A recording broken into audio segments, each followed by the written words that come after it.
এবারে আমি মঞ্চে ডেকে নিচ্ছি ইসলামী আন্দোলন বাংলাদেশের নায়েবে আমির মুফতি ফয়জুল করিম হাফিজাহুল্লাহকে বিনীতভাবে মঞ্চে আসার জন্য হুজুরকে অনুরোধ করছি।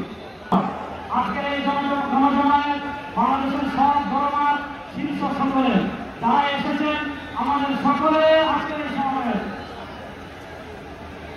আমরা আপনারা